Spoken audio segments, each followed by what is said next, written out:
კოლეგებო, სხდომა განახლებული აქვს, თხოვთ დაიკავოთ ადგილები.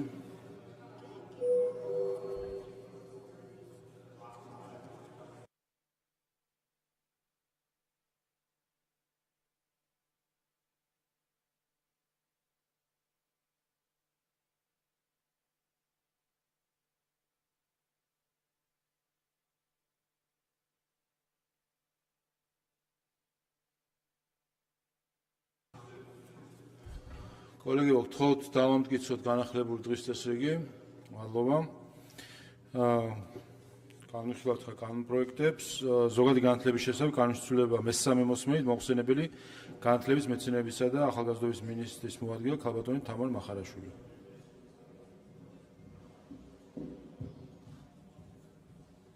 მადლობთ. მესამე მოსმენით განსახილველად წარმოგიდგენთ საქართველოს მთავრობის მიერ ინიცირებულ პროექტს ზოგადი განათლების შესახებ საქართველოს კანონში ცვლილების შეტანის თაობაზე, რომლის თანახმად 2026-27 სასწავლო წელს ზოგადი განათლების დაწყების საფეხურზე სწავლის დაწყების უფლება მშობლის გადაწყვეტილებით, ნებაყოფლობით ეკნებათ იმ პირებსაც, რომელსაც 6 წელი 2026 წლის 16 სექტემბრიდან 31 დეკემბრის ჩათვლით უსრულდებათ. მადლობთ. რედაქციული ხასიათის შენიშვნები არ არის, დასკვნის სიტყვა თუ გსურთ? მადლობა. მადლობთ, საკითხი განხილულია. შემდეგი დაზვერვის სააგენტოს შესახებ კანონში ცვლილება მესამე მოსმენით მოხსენებელი ბატონი ალექსანდრე დაბათაძე.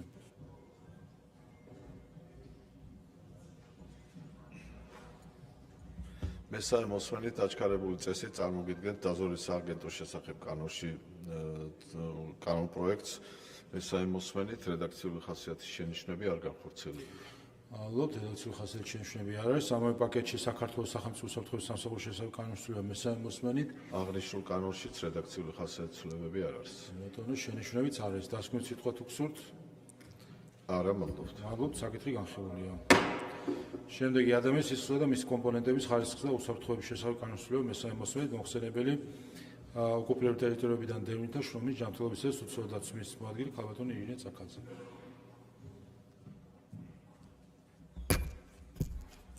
კიდევ ერთხელ მოგესალმებით პატივცემულო პარლამენტის წევრებო, რადგან პაკეტი მესამე მოსმენით არის წარმოდგენილი, მოგახსენებთ, რომ მეორე მოსმენის შემდეგ რედაქციული ხასიათის ან სხვა შინაარსის ცვლილებები არ არის განხორციელებული. მადლობთ, შენიშვნები არ არის. შემდეგ პაკეტზე ლიცენზიების, შემდეგ პროექტზე ამ პაკეტში ლიცენზიების და ნებართვების შესახებ კანონზე რედაქციული ხასიათის შენიშვნები არ არის. ჯანმრთელობის დაცვის შესახებ კანონზე შენიშვნები დარბაზიდან არ არის. ამავე პაკეტში სამოქალაქო კოდექსში ცვლილებაზე რედაქციული ხასიათის შენიშვნები არ არის. ამ პაკეტის ბოლო პროექტის საგადასახადო კოდექსში ცვლილება რედაქციული ხასიათის შენიშვნები არ არის. დასკვნის სიტყვა თუ გსურთ? საკითხის განსაკუთრებული მნიშვნელობიდან გამომდინარე, დიდი იმედი გვაქვს თქვენი მხარდაჭერის. მადლობთ, საკითხი განხილულია. მადლობა. შემდეგი საქართველოს ტერიტორიაზე ნავთობის ტრანსპორტირების ზოგიერთი საშუალებების მშენებლობის, ფუნქციონირების, მომსახურების, შეკეთებისა და ექსპლუატაციის და ამ საშუალებებით ნავთობის იმპორტის, ტრანსპორტირების, შენახვისა და ექსპორტის სამართლებრივი პრინციპების შესახებ კანონის ცვლილება მესამე მოსმენით მოხსენებელი ეკონომიკისა და განათლების მინისტრის მოადგილე ქალბატონი ინგა ფხალაძე. მესამე მოსმენით წარმოგიდგენთ საქართველოს ტერიტორიაზე ნავთობის ტრანსპორტირების ზოგიერთი საშუალების მშენებლობის, ფუნქციონირების, მომსახურების, შეკეთებისა და ექსპლუატაციის და ამ საშუალებებით ნავთობის იმპორტის, ტრანსპორტირების, შენახვისა და ექსპორტის სამართლებრივი პრინციპების შესახებ საქართველოს კანონში ცვლილების შეტანის თაობაზე საქართველოს კანონის პროექტს. მადლობთ. რედაქციული ხასიათის შენიშვნები არ არის. დასკვნის სიტყვა თუ გსურთ? არა, დიდი მადლობა. მადლობთ, საკითხი განხილულია. მადლობთ. შემდეგი საგადასახადო კოდექსში ცვლილების პაკეტი მოხსენებელი ბატონი ირაკლი ხელაძე.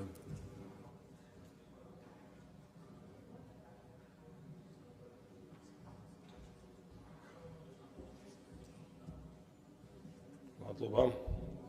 მესამე მოსმენით წარმოგიდგენთ კანონ პროექტებს საგადასახადო კოდექსში ცვლილების შეტანის შესახებ და საავტომობილო ტრანსპორტის შესახებ კანონში ცვლილების შეტანის თაობაზე. მადლობთ. რედაქციული ხასიათის შენიშვნები არ არის. ამ პაკეტში საავტომობილო ტრანსპორტის შესახებ კანონზე რედაქციული ხასიათის შენიშვნები არ არის. დასკვნის სიტყვა თუ გსურთ? მადლობთ. მადლობთ, საკითხი განხილულია. შემდეგი ოფიციალური სტატისტიკის შესახებ კანონში ცვლილების პაკეტი მოხსენებელი ბატონი ლევან მაჭავარიანი.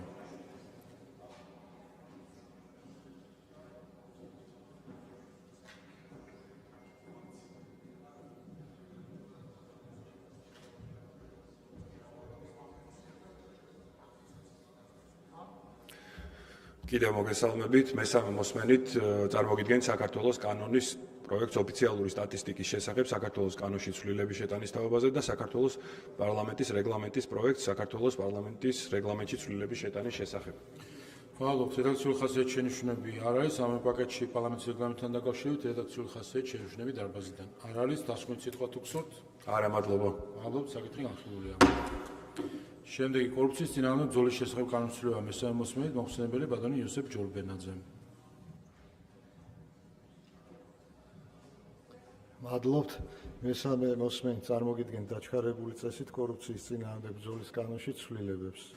მადლობთ. რედაქციული ხასიათის ცვლილებები. ხოლო რედაქციული კი ბატონო, დარბაზიდან არ არის შენიშვნები, დასკვნით სიტყვა თუ გსურთ? არა, მადლობთ. მადლობთ, საკითხი განხილულია. შემდეგ ფრაქცია საქართველოსთვის თქვენ პროექტები რომ წარმოადგინოთ, საჯარო დაწესებულებაში შრომის ანაზღაურების შესახებ კანონში ცვლილების შეტანის თაობაზე პირველი მოსმენით მოხსენებელი ბატონი გიორგი შარაშიძე.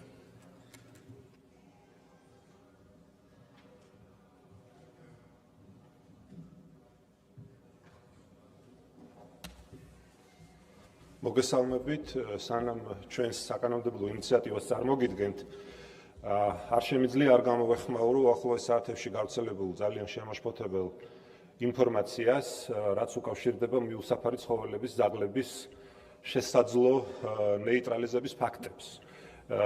მე ნამდვილად არ მინდა მჯეროდეს, რომ ვინმე მიიღო გადაწყვეტილება ასე უხეშად მოექცეს ჩვენს ოთხფეხა მეგობრებს და მინდა მოუწოდო ყველა შესაბამის სამსახურს, რაც შეიძლება მალე მოახდინონ ინფორმირება ზოგადად საზოგადოების, ისიც თქვენ რომ ეს საკითხი ძალიან ბევრ ადამიანს აწუხებს და ასეთ დროს საზოგადოების ინფორმირება არის ძალიან მნიშვნელოვანი და მისცემს საშუალება და უფლება ცხოველთა დამცველებს, მათი უფლებების დამცველებს, ასევე იმ ადამიანებს, ვინც მიიკედლეს ბოლო პერიოდის განმავლობაში მიუსაფარი ცხოველები, რომ თავად შევიდნენ იქ, სადაც საჭიროა და დარწმუნდნენ რეალურად რა ხდება და რა პროცესებთან გვაქვს საქმე.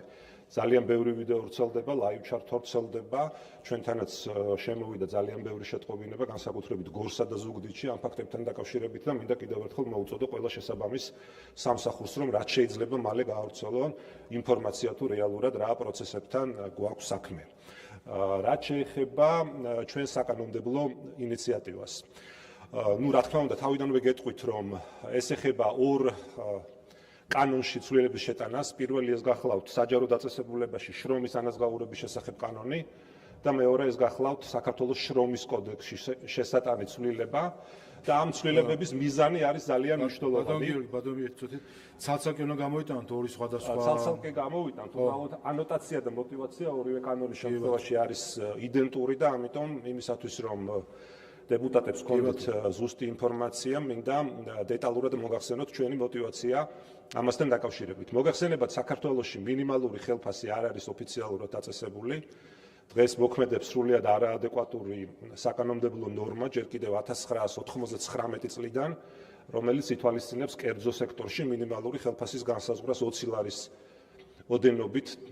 თითქმის იგივე ანომალია გვაქვს საჯარო სექტორში, სადაც 135 ლარი არის განსაზღვრული მინიმალურ ხელფასად. ეს რაც შეეხება სამართლებრივ მხარეს, მაგრამ გაცილებით მნიშვნელოვანი გახლავთ რეალობა, რა რეალობაშიც გვიწევს დღეს ცხოვრება, როდესაც ჩვენი მოქალაქეების საკმაოდ დიდი ნაწილი და საუბარი არის ათასობით საქართველოს მოქალაქეზე, ღებულობს სრულიად არაადეკვატურ და რაც კიდევ უფრო მნიშვნელოვანია, ღირსეულ ცხოვრების პირობებთან შეუსაბამო ანაზღაურებას. მაშინ, როდესაც სოციალური თანასწორობა მინდა შეგახსენოთ და სოციალური სამართლიანობა, ეს არის საქართველოს კონსტიტუციით უზრუნველყოფილი ღირებულება და ამ ღირებულების დარღვევის უფლება არავის არ აქვს. მე ასევე მინდა შეგახსენოთ გაეროს საყოველთაო დეკლარაციები, რომელიც პირდაპირ ითვალისწინებს, რომ ყველა ადამიანს მშრომელს უნდა გააჩნდეს საკუთარი შრომის ანაზღაურების ღირსეული პირობები და არაერთი ასევე საერთაშორისო კონვენცია, მათ შორის ევროპის სოციალური ქარტია, ევროსაბჭოს მიერ დამტკიცებული, რასაც სხვათა შორის საქართველო არის შეერთებული, მაგრამ სამწუხაროდ ამ მიმართულებით არანაირი კონკრეტული ნაბიჯები არ გადადგმულა. ამიტომ ჩვენი საკანონმდებლო ინიციატივა, რა თქმა უნდა, გამომდინარეობს იქიდან, რომ დღეს არათუ უბრალოდ ეს კანონებში არსებული ჩანაწერები გულისხმობ 20 ლარიან მინიმალურ ხელფასს კერძო სექტორში და 135 ლარიან ხელფასს საჯარო სექტორში, არამედ რეალობა არის გაცილებით მწვავე, როდესაც მაგალითისთვის მინდა გითხრათ 320,000 ადამიანი დაახლოებით ჯერ კიდევ ღებულობს ანაზღაურებას 1000 ლარზე ნაკლებ ანაზღაურებას და რაც კიდევ უფრო მწვავე რეალობა გახლავთ 180,000 ადამიანი ჯერ კიდევ ღებულობს 800 და 600 ლარზე ნაკლებ ანაზღაურებას. მეცაც გეტყვით მეგობრებო, საქართველოში არის დაახლოებით 50,000-ზე მეტი ადამიანი, რომელიც შრომობს, მაგრამ მისი შრომის ანაზღაურება ჯერ კიდევ ჩამოუვარდება ამ ქვეყანაში დაწესებულ ოფიციალურ საარსებო მინიმუმს. ანუ საქართველოს სტატისტიკის ეროვნული სამსახურის მიხედვითაც შეგიძლიათ თავად გადაამოწმოთ 50,000-ზე მეტი ადამიანი ღებულობს გასამრჯელოს, რომელიც არის 200 ლარზე ნაკლები. რაც რა თქმა უნდა არის მიუღებელი და ამიტომ ჩვენ გთავაზობთ, რომ ვფიქრობ დღეს არის ყველანაირი, ასე ვთქვათ, სიტუაცია მომწიფებული იმისთვის, რომ საქართველოს პარლამენტმა მიიღოს შეიძლება ითქვას ეს ისტორიული გადაწყვეტილება, რაზეც აქამდე სამწუხაროდ არავის არ უფიქრია და საქართველოში ერთხელ და სამუდამოდ დაწესდეს მინიმალური ხელფასი, რომელიც იქნება ადეკვატური დღევანდელი სოციალურ-ეკონომიკური მდგომარეობის. რადგან ვფიქრობ თქვენს კარგად მოგეხსენებათ, რომ ძალიან ბევრ ადამიანს და მე უკვე გითხარით გარკვეული ციფრები, 10,000-ობით ადამიანს ჯერჯერობით სამწუხაროდ არ აქვს ღირსეული ანაზღაურება, რომელიც დააკმაყოფილებს მის ძირითად საბაზისო მოთხოვნებს, საუბარია ელემენტარულად საკვები პროდუქტების შეძენაზე. ამიტომ ჩვენი ინიციატივა ითვალისწინებს არა ასე ვთქვათ რადიკალურ დიდ ნახტომს ამ თვალსაზრისით იმისათვის, რომ ჩვენ პასუხისმგებლიანი ინიციატივით შემოვიდეთ და ამან არ გამოიწვიოს შესაძლო საფრთხეები ან ინფლაციის, ან უმუშევრობის გაზრდის და ასე შემდეგ და მინიმალური საარსებო, ასე ვთქვათ, მინიმუმი ის ზღვარი, რომლის ქვემოთაც დამსაქმებელს არ ექნება უფლება შესთავაზოს დასაქმებულს განისაზღვროს 1050 ლარის ოდენობით.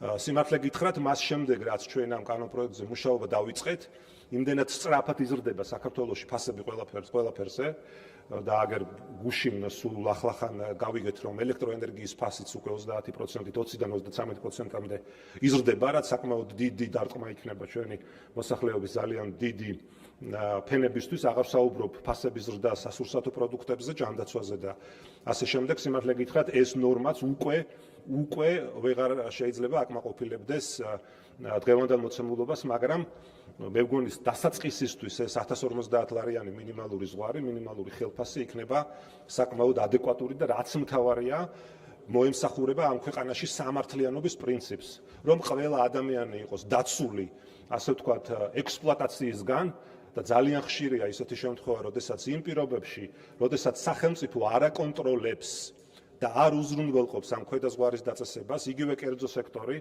საკუთარ დასაქმებულებს სთავაზობს სრულიად არაადეკვატურ ანაზღაურებას, რომ ეს სიტუაცია გამოსწორდეს. საერთაშორისო პრაქტიკა და ჩვენ რა თქმა უნდა ძალიან ბევრი ქვეყნის მაგალითი შევისწავლეთ, პირდაპირ ადასტურებს, რომ ყველა ქვეყანაში და მინდა გითხრათ, რომ მაგალითად ევროკავშირის მაგალითზე 27 ქვეყნიდან 22 ქვეყანაში პირდაპირ არის დაწესებული კანონმდებლობის დონეზე მინიმალური ხელფასი და იმ 5 ქვეყანაშიც ეს არის დარეგულირებული კოლექტიური ხელშეკრულებებით. და ყველგან სადაც სახელმწიფო გარკვეულ პერიოდში გადავიდა მინიმალური ხელფასის დაწესებაზე, ამან გამოიწვია სიღარიბის შემცირება, გამოიწვია ეკონომიკის გაჯანსაღება და პირიქით დასაქმების გაზრდა. მე უკვე ხვდები იქიდან გამომდინარე რა კითხვებიც ისმოდა თქვენგან კომიტეტებზე, ეს იყო საფინანსო საბიუჯეტო კომიტეტი და ჯანდაცვის კომიტეტი, რომ ძირითადად ასე ვთქვათ ხარვეზი, რაც თქვენ ჭალებში რა თქმა უნდა ხარვეზი თქვენ უპოვეთ ჩვენ საკანონმდებლო ინიციატივას, ეს შეეხება თითქოს იმას, რომ შეიძლება უმუშევრობა პირიქით გაიზარდოს. მაგრამ აქვე მინდა გითხრათ ჩვენი სრულიად დასაბუთებული პასუხი. არა და არა პირიქით და ეს არის დაფუძნებული სხვადასხვა ქვეყნების გამოცდილებაზე, პირიქით, როდესაც ჩვენს მოქალაქეებს გაუჩნდებათ უფრო მეტი შემოსავალი, რა თქმა უნდა, ისინი ამ თანხას მყისიერად დააბრუნებენ საქართველოს ეკონომიკაში, გაიზრდება მოთხოვნა განსაკუთრებით ადგილობრივ პროდუქციაზე და ეს პირიქით კიდევ უფრო მეტად წაახალისებს განსაკუთრებით ქართული პროდუქციის და ადგილობრივი წარმოების პროდუქციის რეალიზებას და კიდევ უფრო მეტ სტიმულს მისცემს კერძო ბიზნესს, მათ შორის მცირე და საშუალო ბიზნეს განვითარების. აი ეს არის ძალიან მოკლედ, ასე ვთქვათ, ანოტაციურ დონეზე, მე მესმის რომ იქნება კითხვები და რა თქმა უნდა მზად ვართ ყველა თქვენს კითხვას უპასუხო. კიდევ ერთხელ ვიმეორებ, ჩვენი საკანონმდებლო ინიციატივა ითვალისწინებს როგორც საჯარო, ასევე კერძო სექტორში მინიმალური ხელფასის დაწესებას 1050 ლარის ოდენობით. დიდი მადლობა და მზად ვარ უპასუხო თქვენს კითხვებს. მადლობთ. კითხვები თუ არის? კითხვები არ არის. გამოსვლის სურვილები? გამოსვლა თუ კითხვა გაქვთ? კი ბატონო. სალომე კობალაძე, შალვა კერესელიძე. მოქალაქეების მაღალი ინტერესიდან გამომდინარე, მინდა კიდევ ერთხელ თქვენ შეეხეთ ამ საკითხს, გიორგი, მაგრამ მინდა კიდევ ერთხელ მიპასუხოთ. ეს თანხა, რომელიც ჩვენ ინიციატივაშია წარმოდგენილი, ხომ, 1050 ლარი. ეს იყო უკვე რამდენიმე თვის წინ დავასახელეთ და მიმდინარეობს ამის დამუშავება, განხილვა და ასე შემდეგ. დღეს, როდესაც უკვე ოფიციალურად არის გაცხადებული დენის ტარიფის გაძვირება, ძვირდება საწვავი, უკვე გაძვირდა და კიდე ძვირდება პროდუქტი, მედიკამენტი. მაინტერესებს თვლით თუ არა, რომ ეს თანხა საკმარისია, რომ სყიდველობით უნარიანობისთვის, მოსახლეობის და შესაბამისად ნორმალური საარსებო მინიმუმისთვის. მადლობა. მადლობთ. შალვა კერესელიძე.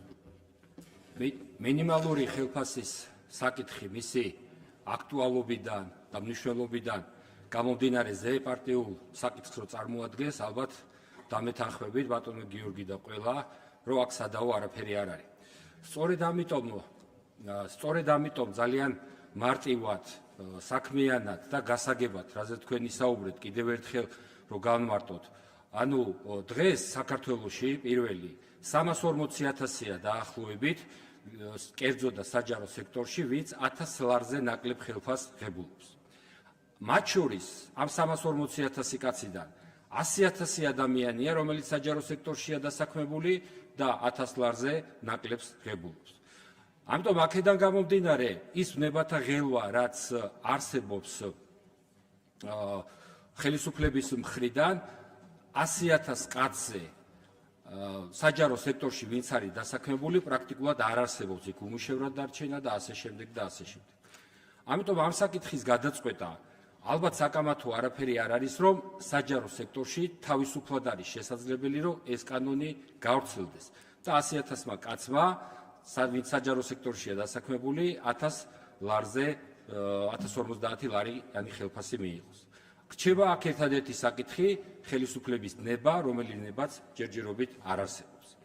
მეორე მნიშვნელოვანი საკითხი, რაც გულისხმობს კერძო ბიზნესს, სადაც უკვე 240,000 კაცი რჩება რეალურად და აი ეს ნებათა ღელვა, რომ თითქოს ბიზნესი ზეწოლას განიცდის, უმუშევრობა გაიზრდება და ასე შემდეგ და ასე შემდეგ, მე ვფიქრობ, რომ ეს არასწორია, იმიტომ რომ აქ მთავარი არის რა, თუ შეიძლება დამემატეთ ბატონო თავმჯდომარე.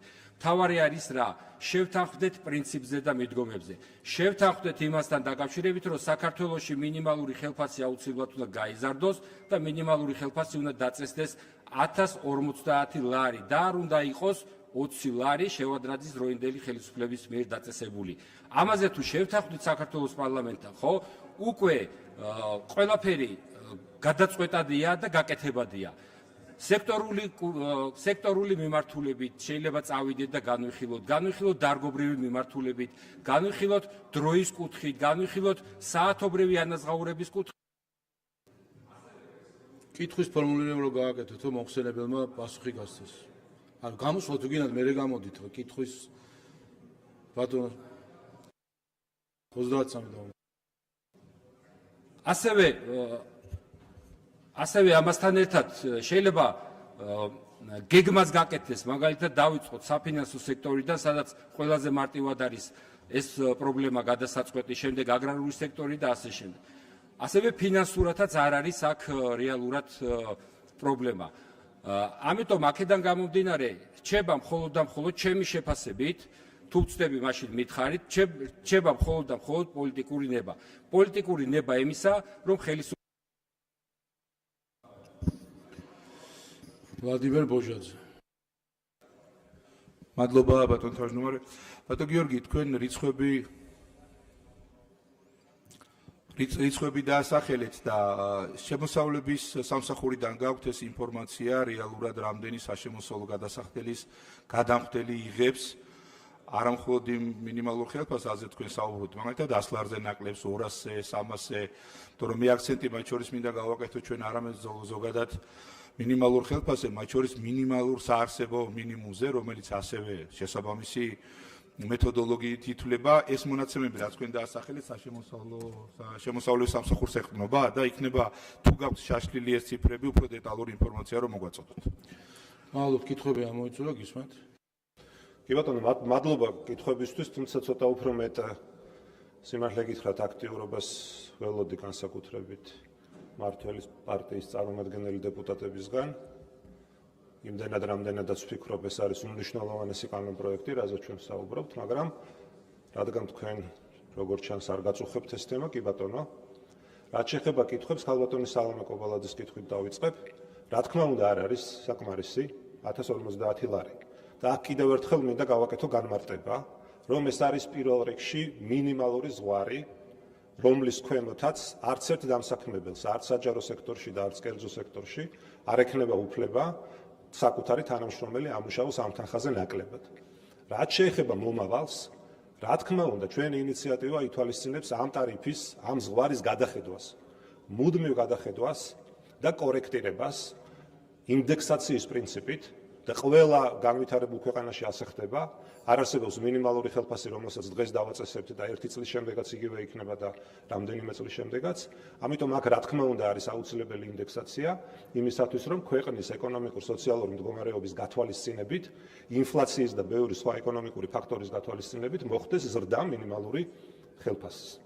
ასე რომ, რა თქმა უნდა, თქვენი კითხვა ლოგიკურია და გეთანხმებით, რომ ამ ინიციატივაში აუცილებლად უნდა ჩაიდოს ინდექსაციის მექანიზმი.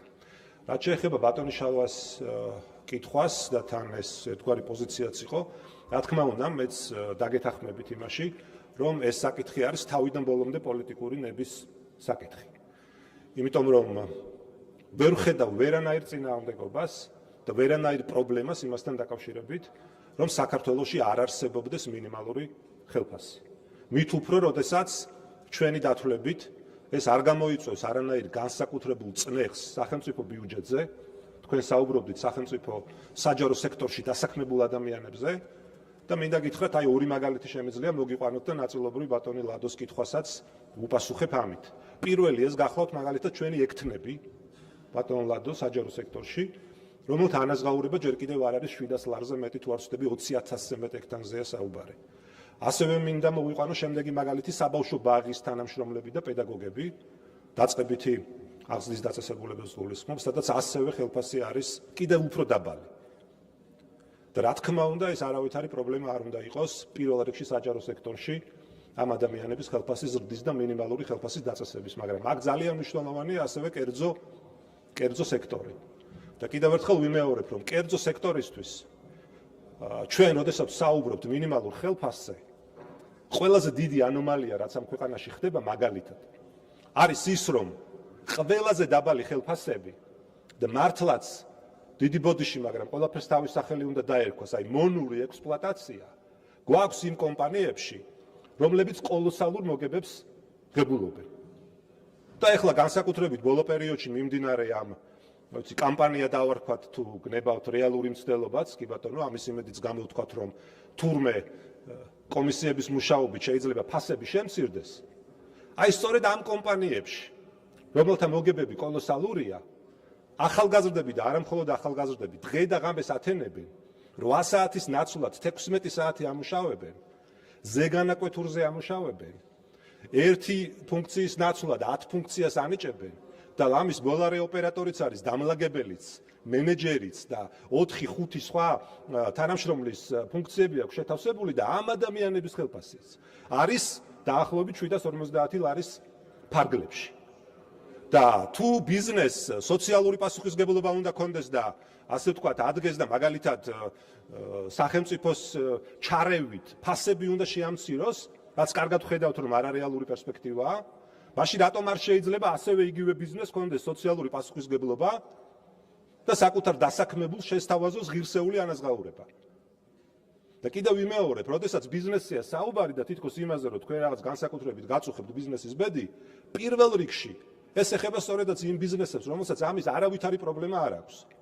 დიდი ბოდიში, მაგრამ ორნაბიჯს 60 მილიონს სუფთა მოგებასთან შედარებით 58 მილიონი თუ ექნება მოგება, არაფერი დიდად არ დაუშავდება, მაგრამ სამაგიეროდ ის ადამიანები, ვინც გაუსაძლეს პირობებში მუშაობენ და სრულიად არაადეკვატურ ანაზღაურებაზე მუშაობენ, ელემენტარულ საარსებო მინიმალურ ხელფასს მიიღებენ. რაც რა თქმა უნდა, ისევ ეხმიანები ქალბატონ სალომე ყობალაძის კითხვას, არ იქნება ის ადეკვატური ანაზღაურება, მაგრამ იქნება ის მინიმალური ზღვარი, რომელსაც სახელმწიფო გააკონტროლებს.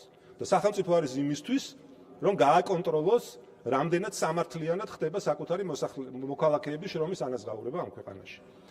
და ბოლო კითხვა იყო ლადო ბოჟაძის, რა თქმა უნდა, ჩვენ ეს ყველა მონაცემი გვაქვს ოფიციალურ სტატისტიკაზე დაყრდნობით, მათ შორის შემოსავლების სამსახურზე დაყრდნობით, საქართველოს სტატისტიკის ბიუროზე დაყრდნობით და მინდა გითხრათ ბატონ ლადო, რომ 320,000 ადამიანი არის დაახლოებით, რომელიც ღებულობს 1000 ლარზე ნაკლებ ანაზღაურებას, 1000 ლარზე ნაკლებ ანაზღაურებას და ამ რაოდენობაში შედის 180,000 ადამიანი, რომელიც 600 ლარზე ნაკლებ ანაზღაურებას ღებულობს. ანუ არა 1000 ლარზე, არამედ 600 ლარზე ნაკლებ ანაზღაურებას ღებულობს და გითხარით იგივე ექთნების მაგალითი, როდესაც 20,000 ექთანზე მეტი ღებულობს 700 ლარზე ნაკლებ ანაზღაურებას. ასე რომ ვითარება ამ ხრივ არის, მე არ მინდა დავამძიმო ნამდვილად ხელოვნურად, ეს სიტუაცია და არაფერი აქ ხელოვნურად დასამძიმებელი არ არის, ყველამ კარგად ვიცით რა ხდება საქართველოში, არის უკიდურესად მძიმე. და გარდა იმისა, რომ პირველ რიგში ეს ინიციატივა, თუ თქვენ ამას ხარს დაუჭერთ, მოემსახურება ჩვენი მოქალაქეების ეკონომიკური, სოციალური მდგომარეობის გაუმჯობესებას და სიღარიბის დაძლევას ამ ქვეყანაში, ამასთან ერთად ერთხელ და სამუდამოდ მოწესრიგდება სამართლებრივი ბაზაც, იმიტომ რომ დამეთანხმებით არ შეიძლება 2026 წელს ქვეყანა მოქმედებდეს 1999 წელს მიღებული კანონის მიხედვით, რომლის თანახმად მინიმალური ხელფასი თურმე 20 ლარით განესაზღვრება. ასე რომ მოგიწოდებთ ყველას დაუჭიროთ მხარი ამ ინიციატივას, კიდევ ვიმეორებ, რომელიც ითვალისწინებს საქართველოში მინიმალური ხელფასის დაწესებას 1050 ლარის ოდენობით. მადლობა. დაუშვებები. არ არის გამოსვლის სურვილები თუ არიან? არა, დასკვნის სიტყვა თუ გსურთ ამ პროექტზე? არა, კი ბატონო, რა უნდა მართლაც ვისარგებლე ბატონ შალო, ვისარგებლე. კი თქვი ყველაფერი, მაგრამ არა, უბრალოდობიდან აქვს გამოსვლის სურვილები, თქვენს მეორე პროექტზე ელოდებიან და მაცნობს უკვე რომ გამოვლენ მეორე პროექტის შემდეგ. კი ბატონო, მე ფაქტობრივად ორივე პროექტზე ვისაუბრე და ფორმალურად მაინც უნდა წარმოადგინოთ. მოდით მეორე პროექტი მოკლედ წარმოადგინოთ, შემდეგ კითხვები თუ იქნება, გამოსვლები თქვენი დასკვნის სიტყვა ყველაფერი იქნება. საქართველოს შრომის კოდექსში ცვლილების შეტანის შესახებ პირველი მოსმენით გისმენთ აქაც. კი ბატონო, როგორც უკვე მოგახსენეთ, ჩვენი ინიციატივა ითვალისწინებს მათ შორის საქართველოს შრომის კოდექსში ცვლილებას და როდესაც მე ვსაუბრობ 1999 წლის შევარდნაძის დროინდელ ბრძანებულებაზე, თუ არ ვცდები, ეს იყო მაშინდელი სამართლებრივი ფორმა, დღეს საქართველოში მოქმედებს 20 ლარიანი მინიმალური ხელფასი. ამიტომ ამ საკანონმდებლო ინიციატივისთვის საჭირო იქნება საქართველოს შრომის კოდექსში ცვლილების შეტანა, რომლის თანახმად ნაცვლად 20 ლარისა საქართველოში განსაზღვრული მინიმალური ხელფასი იქნება 1050 ლარი. კი ბატონო, მადლობა. კითხვები თუ არის, შალვა კერესაძე. კერძო სექტორში, როგორც საკომიტეტო განხილვებზე ითქვა, მართველი გუნდი და პარტია ყველაზე დიდ რისკს და საფრთხეს ხედავს იმაში, რომ ბიზნესი მიიღებს ძალიან დიდ დარტყმას, ძალიან დიდ ზარალს და ეს ყველაფერი აისახება ჩვენი მოქალაქეების სოციალურ ყოფაში, რაც გულისხმობს იმას, რომ გაიზრდება უმუშევრობა, ადამიანებს გაანთავისუფლებენ სამსახურებიდან და ასე შემდეგ. ეგ იმ შემთხვევაში, თუ მინიმალური ხელფასი გაიზრდება 1050 ლარით. უბრალოდ თქვენი პოზიცია მაინტერესებს, რომ საზოგადოებისთვის გასაგებ ენაზე ახსნათ ძალიან მარტივად, რომ ეს რისკები რამდენად რეალურია და დგას ბიზნესის წინაშე და ეს რისკები რამდენად რეალურად უდგას ჩვენს მოქალაქეებშიც, კერძო სექტორში არის დასაქმებული. მადლობა. მადლობთ, გისმენთ. კი ბატონო, მოგახსენებთ, პირველ რიგში დავიწყოთ საერთაშორისო პრაქტიკით. და ჩვენ არაერთი ქვეყნის მაგალითი გვაქვს შესწავლილი, როგორც ევროკავშირის წევრი ქვეყნების, ასევე სხვა ქვეყნების. და არსად არ ფიქსირდება იმის სტატისტიკა და გამოცდილება, რომ მინიმალური ხელფასის დაწესების შემდეგ ადამიანებმა სამსახური დაკარგეს. მინდა ასევე შეგახსენოთ არაერთი კვლევა, მათ შორის რეპუტაციული ეკონომიკური ინსტიტუტების და ერთ-ერთი მაგალითი შემიძლია გითხრათ ლონდონის ეკონომიკური სკოლა, რომლის ასევე კვლევების თანახმად დასტურდება, რომ მაღალანაზღაურებადი თანამშრომელი ნიშნავს პროდუქტიულ თანამშრომელს, მოტივირებულ თანამშრომელს, რომელსაც შეუძლია გაცილებით მეტი დოლარი შექმნას ამა თუ იმ კომპანიისთვის, ვიდრე დაბალანაზღაურებად თანამშრომელს. და კიდევ ერთი ყველაზე მნიშვნელოვანი არგუმენტი, რაც გახლავთ ის, რომ ბიზნესს თავისუფლად ექნება საშუალება ადაპტირდეს ამ ახალ ცვლილებასთან. და გარკვეული პერიოდის შემდეგ მან მიიღოს არა დამატებითი ხარჯი, არამედ პირიქით დამატებითი მოგება, იმდენად, რამდენადაც მას ეყოლება პირველ რიგში კვალიფიციური, მოტივირებული და პროდუქტიული თანამშრომლები და ზოგადად ბიზნეს გარემო გაუმჯობესდება და გაჯანსაღდება, რადგან იქნება გაცილებით სამართლიანი თამაშის წესები და ის თანხები, რასაც ჩვენი მოქალაქეები გაზრდილი ხელფასის სახით მიიღებენ, რა თქმა უნდა დაბრუნდება ეკონომიკაში, რაც გააჩენს დამატებით მოთხოვნას სხვადასხვა ტიპის პროდუქციაზე. ასე რომ ეს რისკი არ არის ის რისკი, რის გამოც შეიძლება ამ ძალიან მნიშვნელოვან ინიციატივაზე ითქვას უარი. მადლობა. მადლობთ გამოსვლის სურვილები ოპოზიციიდან არა, უმრავლესობიდან ბატონი ბადა კუჟინაძე, ბატონ გიორგი შეგიძლიათ დაბრძანდეთ თქვენ, შემდეგ დასკვნისთვის გექნებათ შესაძლებლობა. ბადა კუჟინაძე, ამდენ წუთი ბატონ ბადა. მოგესალმებით, ქალბატონებო და ბატონებო. ეს კანონპროექტი განხილული იყო ჩვენ კომიტეტზე, თუმცა ჩვენ სავალდებულო ვიყავით წამყვანი ჯანდაცვის კომიტეტი იყო და ალბათ ისიც მოგახსენებთ თავის მოსაზრებას.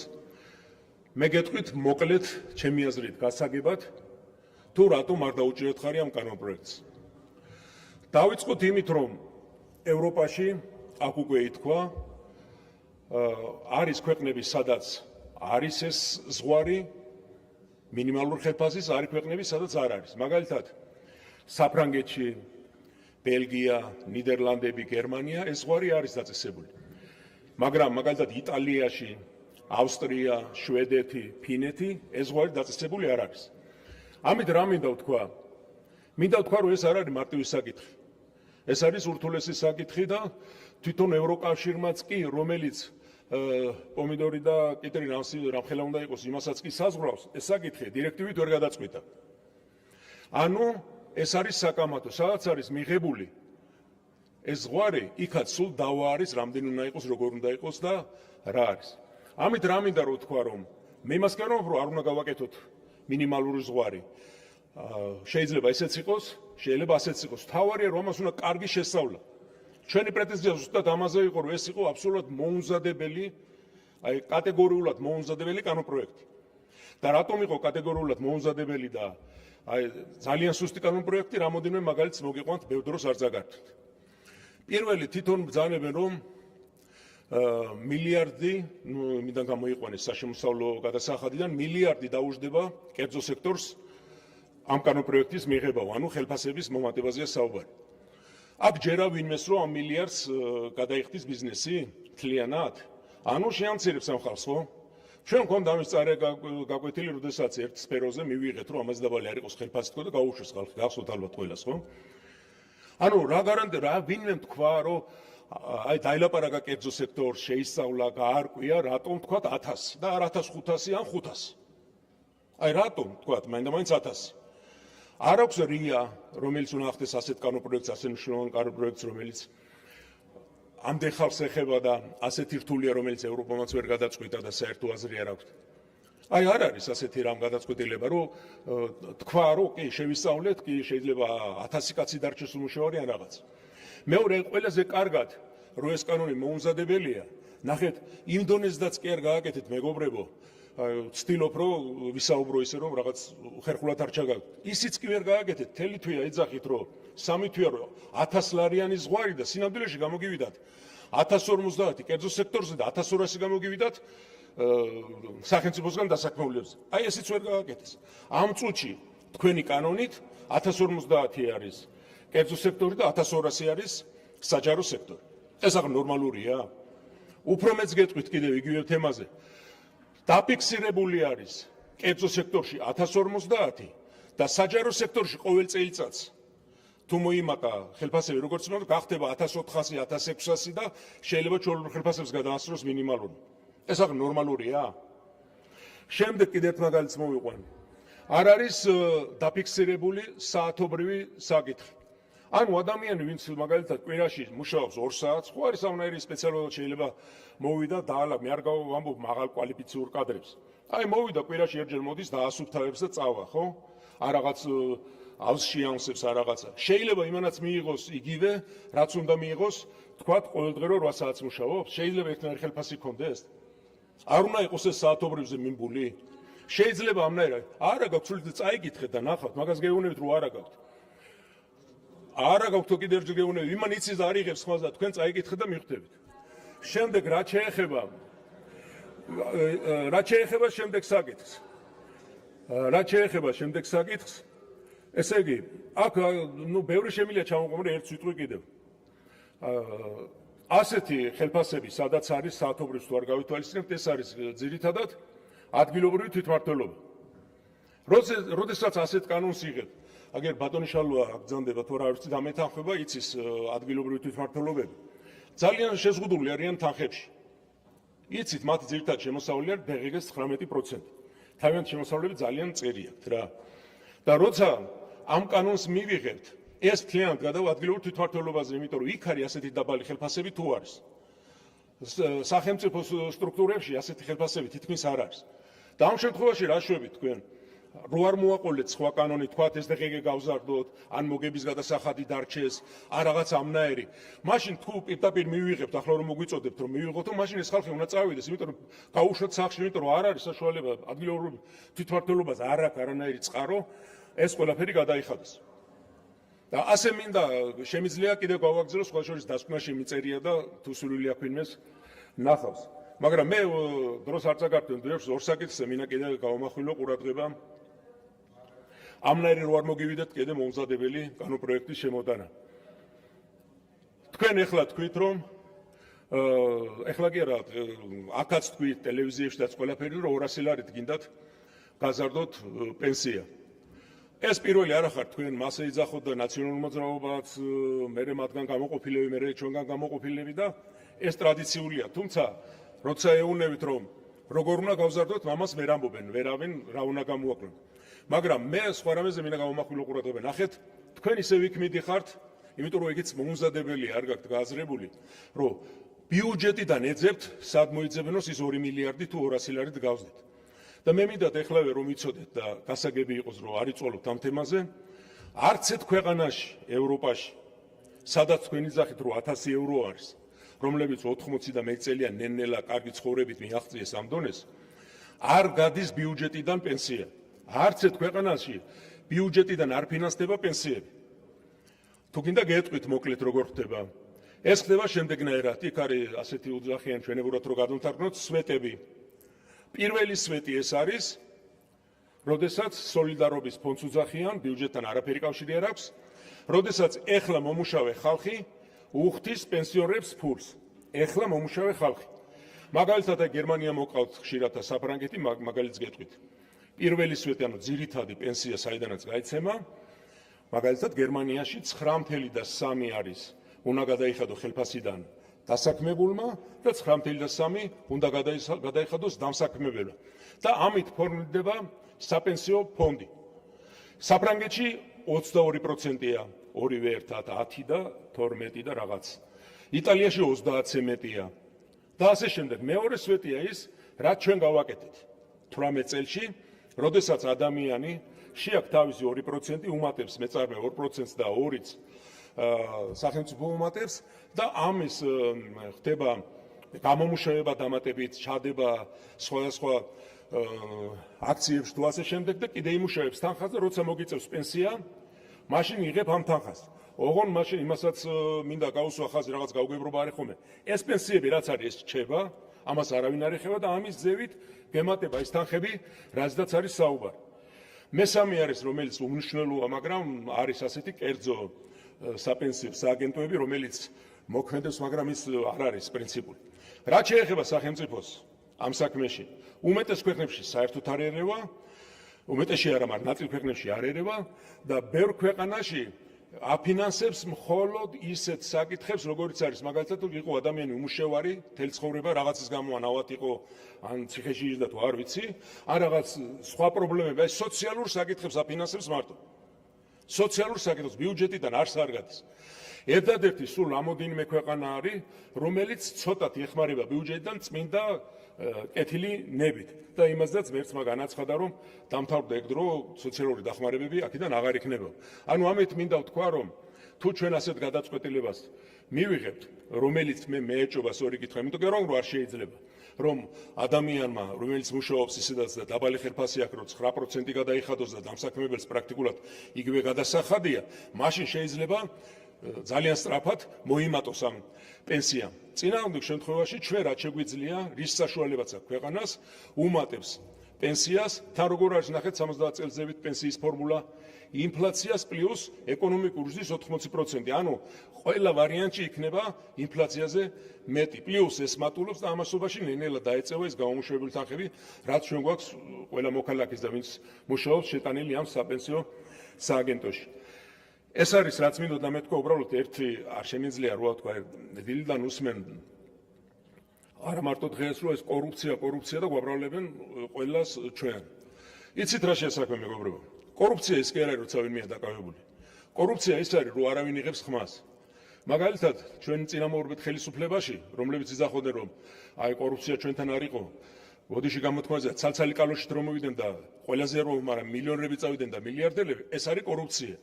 ხოლო როდესაც ებრძვიდა რა თანამდებობისპირიც არ უნდა იყოს, ყველაზე მოქმედებს და არავის არ გაახარებენ ამ ქვეყანაში თუ ის კორუფცია ჩაფლული, ეს არის ბრძოლა კორუფციის წინააღმდეგ და ამიტომ რომ ჩვენ ერთ-ერთ პირველ ადგილზე ვართ ევროპაშიც და მსოფლიოში ამ კუთხით. და ნუ გადავიტანთ ყველაზე ამ თემებს. კორუფცია არის კორუფცია და მას უნდა ბრძოლა ყოველთვის და ყველგან. დიდი მადლობა. მადლობა. ბატონი ზაზა ლემინაძე.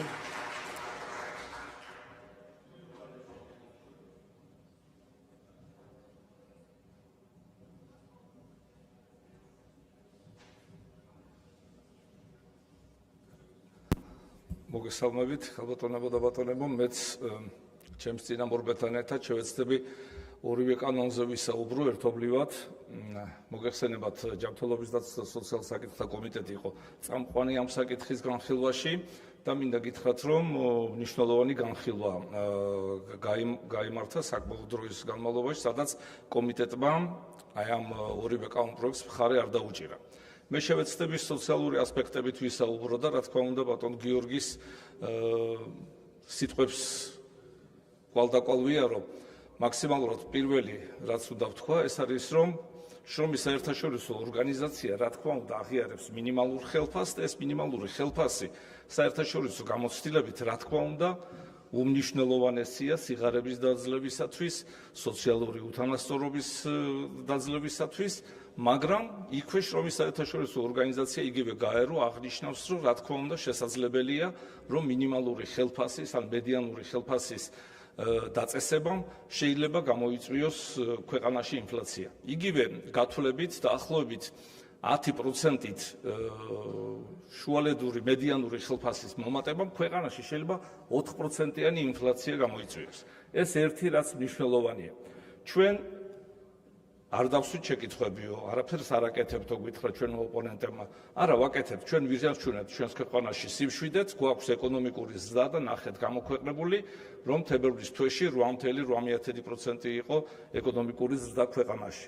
ყოველწლიურად ხდება საპენსიო და საჯარო დაწესებულებებში მომუშავე ადამიანების სახელფასო ინდექსაცია და მათი ხელფასების ზრდა და ბატონმა პაატა აღნიშნა, რომ ეს ხელფასი უკვე ბევრად აღემატება იმ საშუალო ხელფასს, რომელიც თქვენ მონაცემებში არის მოყვანილი.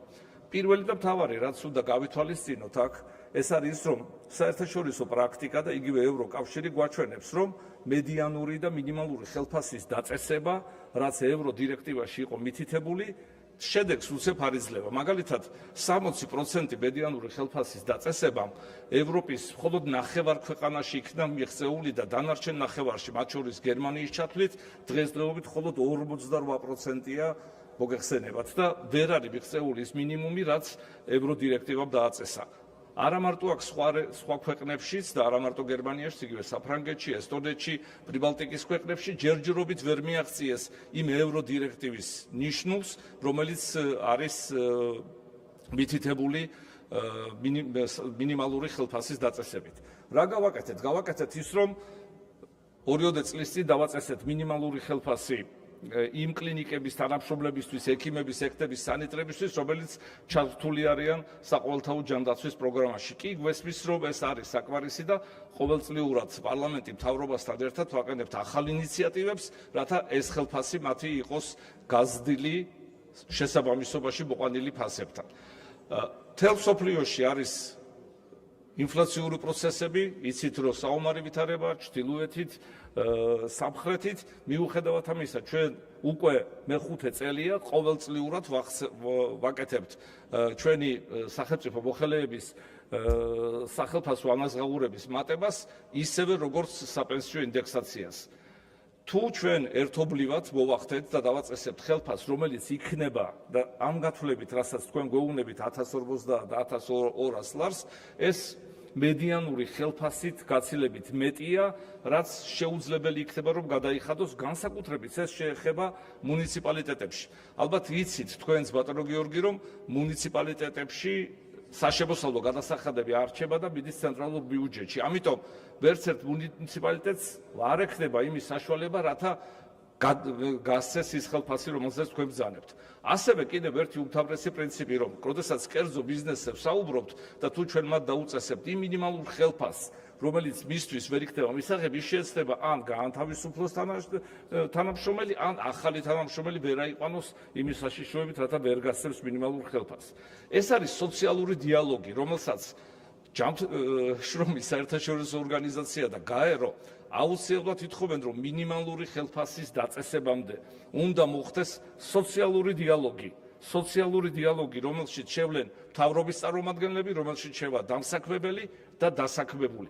ეს არის მთავარი, რაც სამწუხაროდ არ იყო წინასწარ გაკეთებული და გაანალიზებული.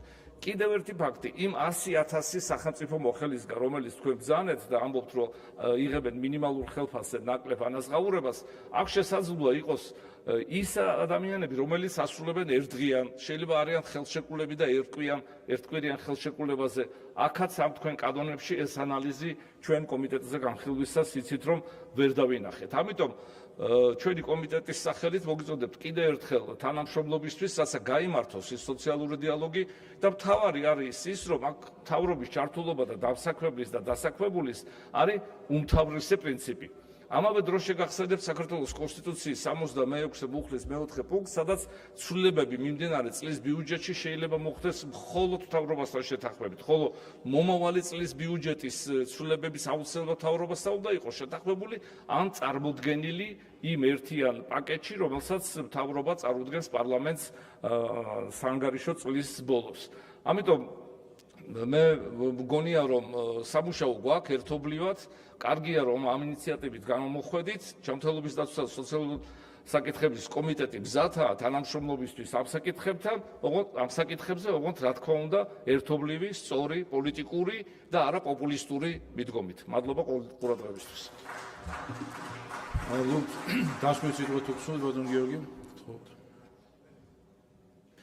კოლეგიო, დასმის სიტყვის შემდეგ გვექნება უკვე მალე კენჭისყრა, ერთი პროექტი გვექნება გასავლელი მოკლედ და კენჭისყრა გთხოვთ, ამიტომ ყველა შემოხვიდეთ დარბაზში. მადლობა. კარგია, როგორც დაასრულეთ, რომ გაქვთ მზაობა თანამშრომლობის, ხო? ხო და აქვე გეტყვით, რომ გასაგებია, რომ არ ექნება ამ ინიციატივას მხარდაჭერა, ჩვენ ხვალვე ვაპირებთ დავაინიციროთ ახალი კანონპროექტი, უბრალოდ ინიციატივა, რომელიც ითვალისწინებს სწორედაც რომ ამ ტიპის კომისიის შექმნას საქართველოს პარლამენტში, რომელიც იმუშავებს საქართველოში მინიმალური ხელფასის დადგენის პრინციპებზე. და თუ თქვენ ფიქრობთ, რომ რაიმე ჩვენს მიერ მომზადებულ კანონპროექტში იყო არასწორი, რაც რა თქმა უნდა არ გეთანხმებით, გექნებათ საშუალება თქვენი არგუმენტები და დასაბუთებული მონაცემები სწორედ ამ კომისიაზე მოიტანოთ და იქ დაგვისაბუთოთ, რატომ არ არის სწორი საქართველოში მინიმალური ხელფასის დაწესება. თქვენ ასევე საუბრობდით ეკონომიკურ ზრდაზე და მოიტანეთ ბოლო ინფორმაცია, რომ ამ 8%-ით საქართველოს ეკონომიკის ზრდის და დიდი ბოდიში ჩვენც ძალიან გვახარებს ეკონომიკური ზრდა საქართველოში. ნამდვილად შეიძლება თქვენზე მეტადაც, ამაზე შეგვიძლია ვიდაოთ. უბრალოდ კითხვა მაქვს. რისთვის გვჭირდება ეს ეკონომიკური ზრდა? აი რისთვის გვჭირდება? თუ ჩვენი მოქალაქეები საკუთარ ჯიბეზე, საკუთარ სოციალურ მდგომარეობაზე ამას არ იგრძნობენ. მაშინ რისთვის გვჭირდება ასეთი ეკონომიკური ზრდა? იმისთვის, რომ ისევ ერთი და იგივე ოჯახები გამდიდრდნენ და გაზარდონ საკუთარი შემოსავლები და საკუთარი ბიზნესები. მე მინდა შეგახსენოთ თქვენივე პარტიის გენერალური მდივნის თბილისის მერის კახა კალაძის ფრაზა. სულ რაღაც რამდენიმე თვის წინ შეგიძლიათ გადაამოწმოთ, სიტყვასიტყვით ვციტირებ. რა გიკვირთ, როდესაც მსხვილი ბიზნესის უმრავლესობა და დააკონკრეტა 99% არის ქართული ოცნების შემომწირველი. ანუ ამით არა. გასაკვირი სწორედ ის არის, რომ გვიჩნდება საფუძვლიანი ეჭვი, როდესაც ასე თავგამოდებით იცავთ ბიზნესებს და მათ მილიონიან მოგებებს და არ გინდათ, რომ ადამიანებს ელემენტარული ღირსეული ანაზღაურება ქონდეთ, მათ მოგებებს იცავთ. იმიტომ რომ ისინი მერე თქვენ გაფინანსებენ პირდაპირ თუ ირიბად და მარტო პირდაპირ დაფინანსებაც რომ ნახოთ, რამდენ შემოწირულობას ღებულობს ოცნება. რა შუაშია შედარება? არ ვსაუბრობ ახლა რეჟიმზე. იმ რეჟიმის შემოქმედებს ესაუბრე. კაცო, მე რას მირჩევ საქმეს? რა არის დემაგოგია? მინიმალური ხელფასია დემაგოგია? დემაგოგია ის რას არ გამიტარებ? კაცო, ვისთანაც არ გაგიტარებია, იმას ნუ გაუტარებ კიდევ.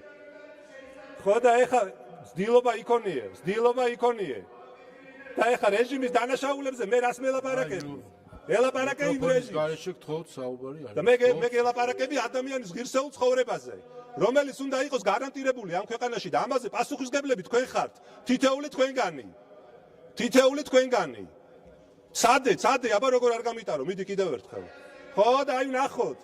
რას მიიღებ საპასუხოდ იმასაც ნახავ.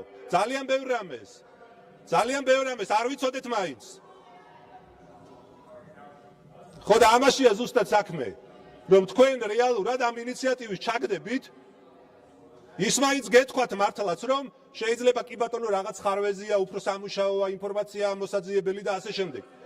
ერთისამე არაფერი ხარვეზი არ არის. ძალიან მარტივად შეიძლებოდა ამ ინიციატივაზე დათანხმება.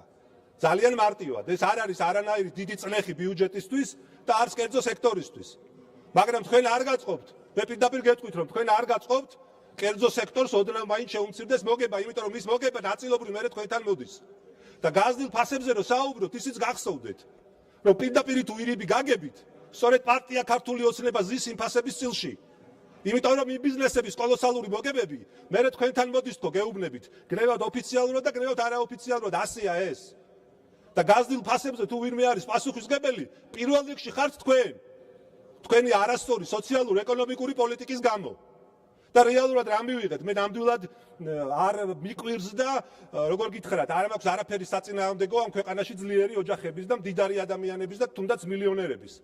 მაგრამ გასაგებია, როდესაც ამ პარლამენტის თქვენი უმრავლესობის შემადგენლობაში ყოველი მეორე მილიონერია, მათთვის რთულია ამაზე საუბარი, უბრალოდ ძალიან რთულად აღიქვამენ. რა მნიშვნელობა შეიძლება კონდეს 180,000 ადამიანისთვის 500 ლარით მინიმალური ხელფასის ზრდას? რთული გასაგებია. იმიტომ რომ ეს 500 ლარი, რაც მათთვის სასიცოცხლოდ მნიშვნელოვანია, ბევრი თქვენგანისთვის ერთი ლანჩია. ეს არის აქ პრობლემა და ძალიან რთული გასაგებია და აღსაქმელია. ამიტომ შეიძლება ვიყო მილიონერების წინააღმდეგი პარლამენტში და არა იმიტომ რომ ზოგადად მაქვს ამასთან დაკავშირებით რამე პრობლემა. ასე რომ როდესაც თქვენ ამ ინიციატივას აგდებთ, ასე უტიფრად პირდაპირ გეუბნებით, რომ პირდაპირ წირავთ 100,000-ობით ადამიანს სრულიად შეუსაბამო ანაზღაურებისთვის, მონური ექსპლუატაციისთვის და ის ორი ნაბიჯი სხვათა შორის, რომლის სუფთა მოგება 60 მილიონს შეადგენს და ეს ოფიციალური ინფორმაციით დასტურდება, რომლის ერთ-ერთი დამფუძნებელი თქვენი კომუნიკაციების ეროვნული კომისიის თავმჯდომარე გახდათ 8 წლის განმავლობაში და ამ მილიონიანი მოგებების პარალელურად ყველაზე მაღალ ანაზღაურებადი ჩინოვნიკი იყო, სწორედ მის ორ ნაბიჯში ეპყრობიან ყველაზე სასტიკად იქ დასაქმებულ ადამიანებს და მართლაც რომ მონურ ექსპლუატაციას უწევენ. აი ამ ორ ნაბიჯში, რომელიც რა თქმა უნდა არის თქვენთან დაკავშირებული კომპანია, ამას არ აქვს არანაირი მნიშვნელობა. Am მნიშვნელობა აქვს გახარიას დროს ვინ იყო კომუნიკაციების კომისიის ხელმძღვანელი. Რა მნიშვნელობა აქვს? საუბრობ ორ ნაბიჯზე, რომელიც არის თქვენთან დაკავშირებული კომპანია. და გითხარით, რომ კახა კალაძემ თავად თქვა, რომ ბიზნესის 99% არის ოცნების შემომწირველი. ბიზნესის 99% თუ თქვენი შემომწირველია, მაშინ ძალიან ბუნებრივი ხდება და გასაგები ხდება, რატომ არ გინდათ ამ ბიზნეს მოგება შეუმცირდეს. ელემენტარულად მცირედით მაინც იმის გამო, რომ საკუთარ თანამშრომლებს ანაზღაურება გაუზარდონ. და კიდევ ვიმეორებ, თან რაზე საუბრობთ 1050 ლარზე. 1050 ლარზე, რომელიც არის მართლაც მინიმუმის მინიმუმი. და ესეც არ გვემეტება ჩვენი მოქალაქეებისთვის.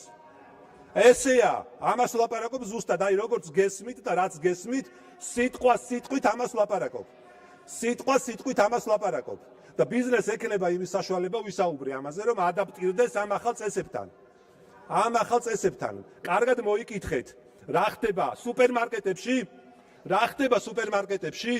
რომლის ფასებმა თითქოს ასე ძალიან შეგაწუხეს და ახლა აღმოაჩინეთ, რომ ძალიან მაღალი ფასებია და როგორი მონური ექსპლუატაცია მიდის იქ თანამშრომლების, რომლებიც მოლარე ოპერატორებიც არიან, დამლაგებლებიც, მიმწოდებლებიც, აღბრიცხველებიც და ყველაფერი ერთად. 8 საათის მაგივრად 16 საათი ამუშავებენ და იცით რამდენ ლარზე? 750 ლარზე. ეს არის დღეს საშუალო სტატისტიკური ხელფასი საცალო სუპერმარკეტების ქსელებში დასაქმებული ადამიანების. და ის არ გინდათ რომ ადამიანებს რამდენიმე ასეული ლარით გაეზარდოთ ხელფასი. ეს არის პირდაპირი რეალობა და ყველაფერს თავის სახელი უნდა დაერქვას. და აქ როდესაც საუბრობდით კიდევ საერთაშორისო გამოცდილებაზე, მინდა შეგახსენოთ, რომ არსებობს ადამიანის უფლებათა დაცვის საერთაშორისო სამართალი, სხვას რომ ყველაფერს თავი დავანებოთ. და მინდა მოგიყვანოთ რამდენიმე მაგალითი, მაგალითად გაეროს კონვენცია, ადამიანის უფლებათა საყოველთაო კონვენცია, ასევე ევროსაბჭოს ევროპის სოციალური ქარტია და სოციალურ უფლებათა ევროპული კომიტეტი. და ბატონი პაატარო ვერ ერკვეოდა, რა საიდან მოიტანეთო 1050 ლარი. საიდან მოვიტანეთ? და ბატონო პაატა და სწორედ ამ ევროპული სოციალური ქარტიის პრაქტიკით მინიმალური ხელფასი იცით რამდენი უნდა იყოს? საშუალო მინიმალური ხელფასი უნდა იყოს საშუალო ხელფასის არანაკლებ 50%-ისა. სად ერთგან? არ არის ყველგან არის 1050. არავით არის ჩვენი კანონით. არ არის ბატონო, არა. არ არის. მინიმალური ხელფასი არის გამოყვანილი ელემენტარული წესიდან, რომ მინიმალური ხელფასი უნდა იყოს საშუალო ხელფასის მინიმუმ 50%. და რამდენი არის საშუალო ხელფასი? ხომ არის 2271 ლარი. და მარტივად ვნახავთ რამდენი გამოდის მისი 50%. ასე რომ აქ პრობლემა ამაში კი არ არის. პრობლემა არის იმაში, თქვენ არ გინდათ დაიცვათ ჩვენი მოქალაქეები დაბალი შემოსავლებისგან. აი თითქოს მაღალი ფასებისგან ხო გინდათ დაიცვათ და ძალიან წუხთ ამაზე. მაგრამ დაბალი შემოსავლებისგან არ გინდათ დაიცვათ.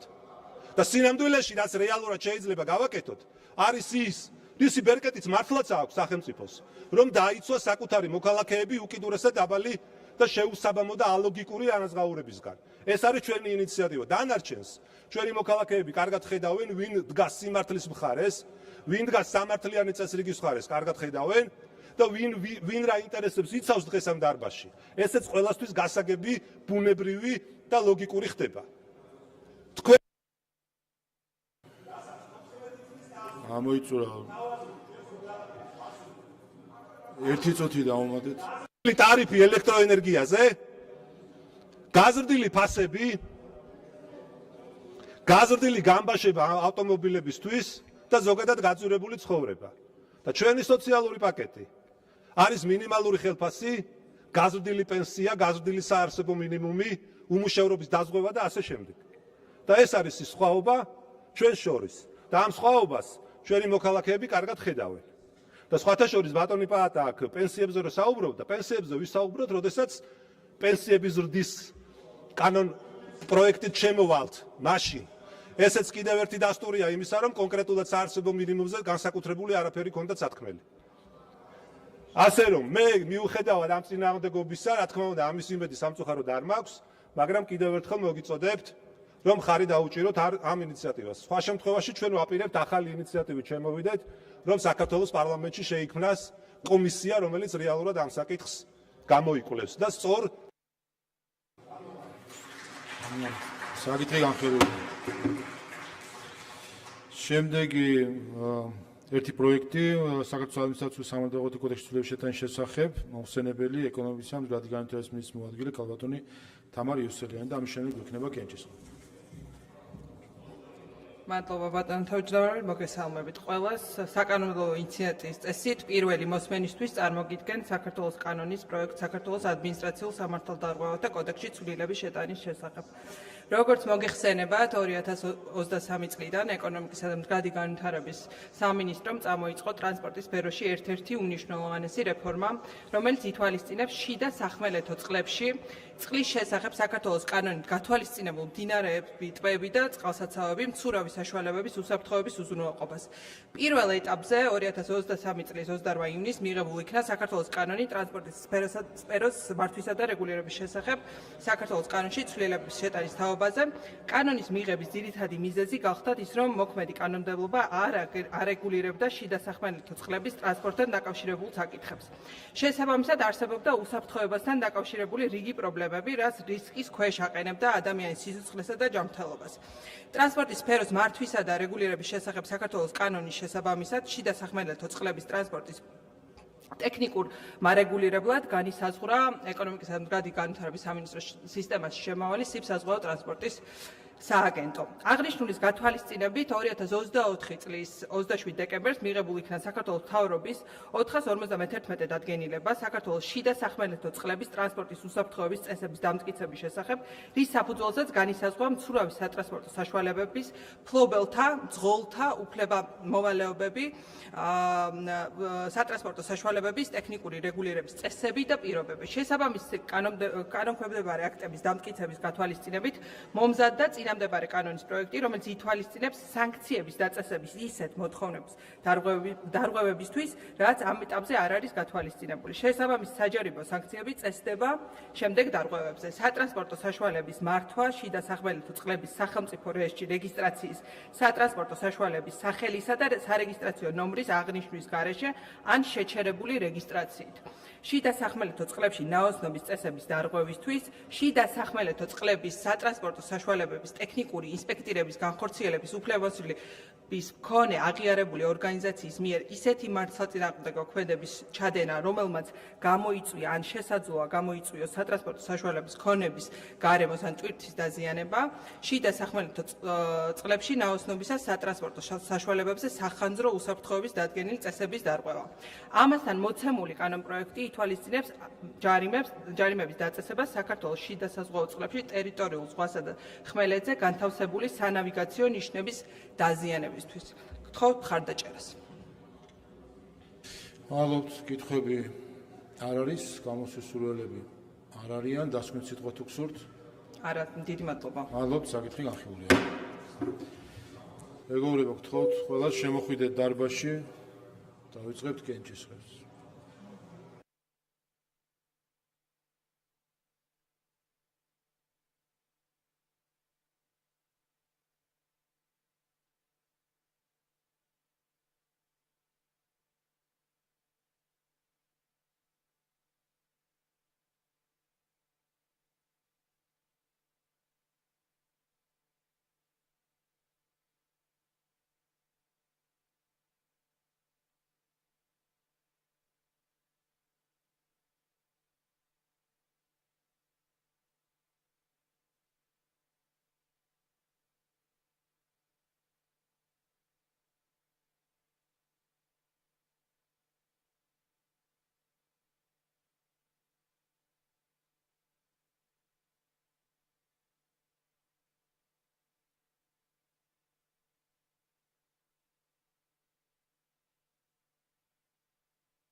კოლეგო, ცნობა განახლებული აქვს, გთხოვთ მოვეძნადოთ რეგისტრაციისთვის.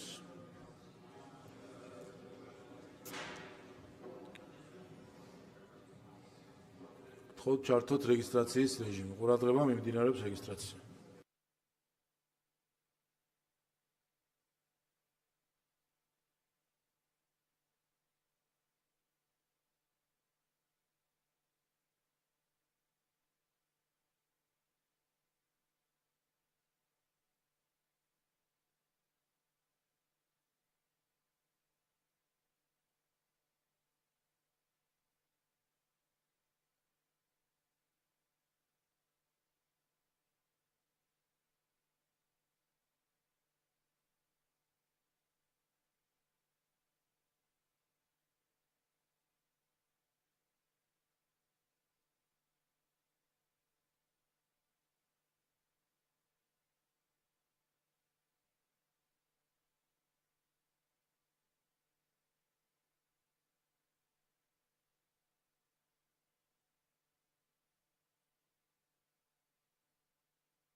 რეგისტრაცია გაიყვანოს 95 წევრმა, ვიწყებთ კენჭისყრებს, ზოგადი განათლების შესახებ კანონშეცვლილება მესამე მოსმენით, გთხოვთ ჩართოთ კენჭისყრა.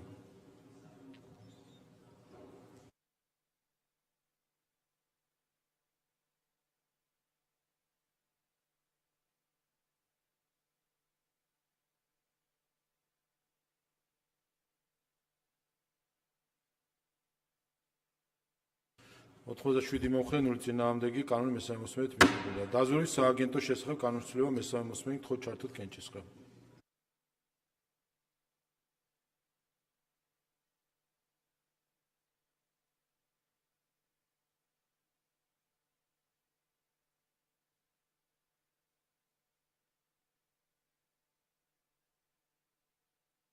სამოცდათვრამეტი მომხრე, 10 წინააღმდეგი, კანონი მესამე მოსმენით მიღებულია. ამავე პაკეტში სახელმწიფო უსაფრთხოების სამსახურის შესახებ კანონშეცვლილება, გთხოვთ ჩართოთ კენჭისყრა.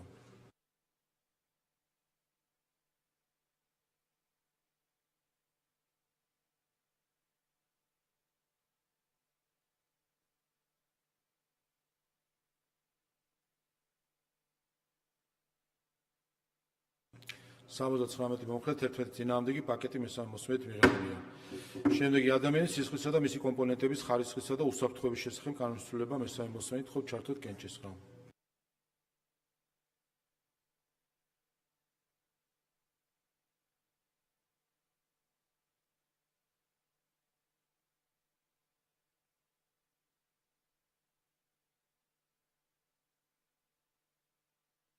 ოთხმოცდათერთმეტი მომხრე, 0 წინააღმდეგი, კანონი მესამე მოსმენით მიღებულია. ამავე პაკეტში ლიცენზიებისა და ნებართვების შესახებ კანონშეცვლილება, გთხოვთ ჩართოთ კენჭისყრა.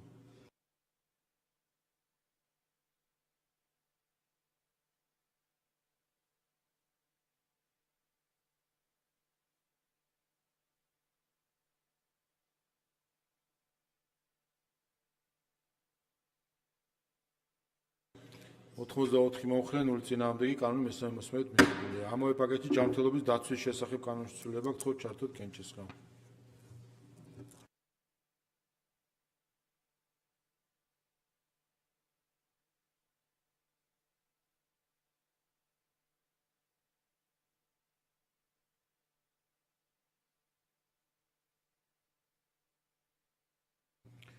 ოთხმოცდათორმეტი მომხრე, 0 წინააღმდეგი, კანონი მესამე მოსმენით მიღებულია. ამავე პაკეტში სამოქალაქო კოდექსში ცვლილება, მესამე მოსმენით, გთხოვთ ჩართოთ კენჭისყრა.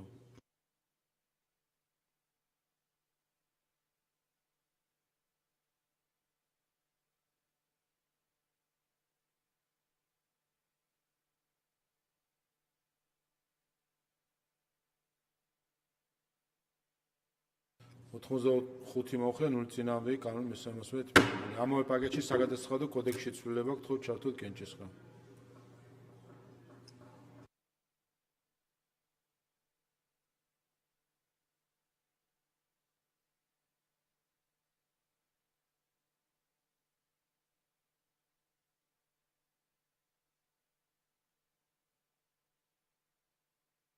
სამოცდაცხრამეტი მომხრე, 0 წინააღმდეგი, პაკეტი მესამე მოსმენით მიღებულია. შემდეგი საქართველოს ტერიტორიაზე ნავთობის ტრანსპორტირების ზოგიერთი საშუალებების მშენებლობის ფუნქციონირების მომსახურების შეკვეთის ექსპლუატაციის და ასე შემდეგ კანონში ცვლილება მესამე მოსმენით თხოვთ ჩართოთ კენჭისყრა.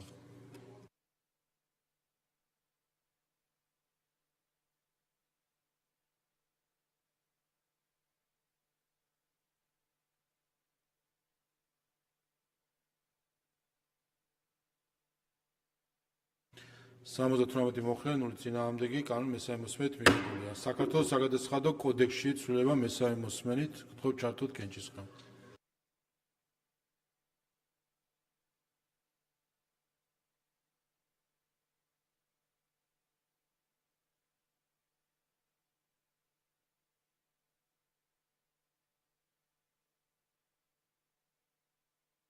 სამოცდათორმეტი მოხრე, 11 წინააღმდეგი, კანონი მესამე მოსმენით მიღებულია. ამავე პაკეტში საავტომობილო ტრანსპორტის შესახებ კანონში ცვლილება თხოვთ ჩართოთ კენჭისყრა.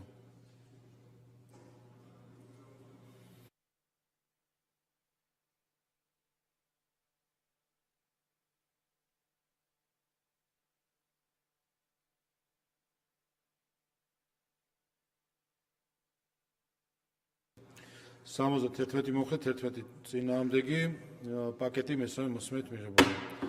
შემდეგი ოფიციალური სტატისტიკის შესახებ კანონში ცვლილება მესამე მოსმენით თხოვთ ჩართოთ კენჭისყრა.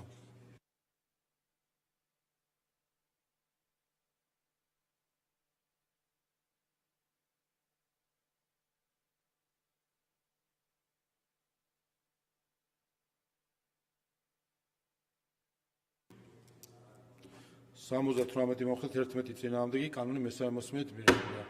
ამავე პაკეტში საქართველოს პარლამენტის რეგლამენტში ცვლილება მესამე მოსმენით თხოვთ ჩართოთ კენჭისყრა. ყურადღება მაღალი კვორუმი აქვს საჭირო. თხოვთ ყურადღებას.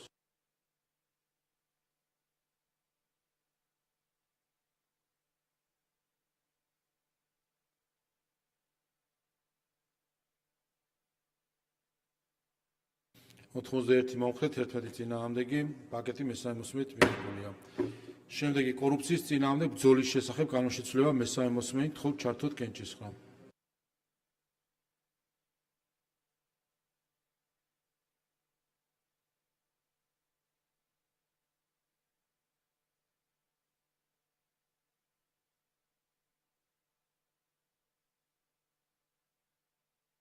სამოცდაჩვიდმეტი მოხრე, 0 წინააღმდეგი, კანონი მესამე მოსმენით მიღებულია.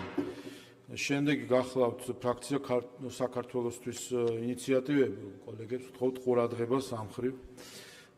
საჯარო დაწესებულებაში შრომის ანაზღაურების შესახებ კანონში ცვლილება, რომელიც წარმოდგენილია ფრაქცია საქართველოს მიერ პირველი მოსმენით თხოვთ ჩართოთ კენჭისყრა. ვინც არ უჭერს ხარს, შესაბამისად არ დაუჭერეთ ხარი.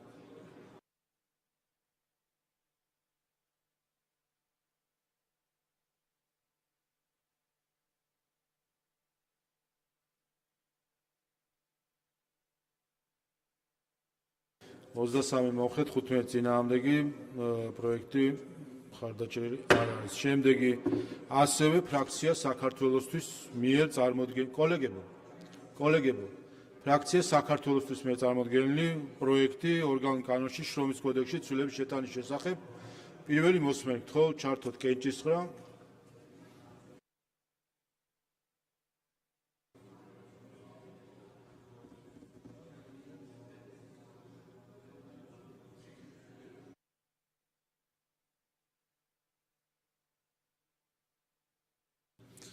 ხუთმეტი მოხრე, 20 წინააღმდეგი, პროექტი მიღებული არ არის. და ბოლო საკითხი ადმინისტრაციულ სამართალდაღოთა კოდექსში ცვლილება პირველი მოსმენით თხოვთ ჩართოთ კენჭისყრა. გთხოვთ მხარდაჭერას აქ.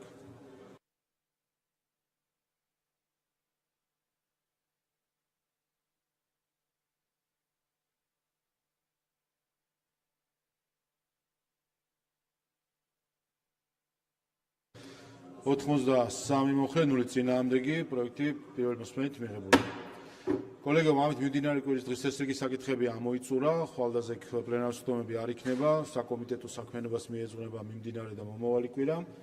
ბიუროსთან დაკავშირებით მოგვიანებით გაცნობებთ, როდის იქნება ბიუროს სხდომა. დღევანდელი სხდომა ამით დახურულია.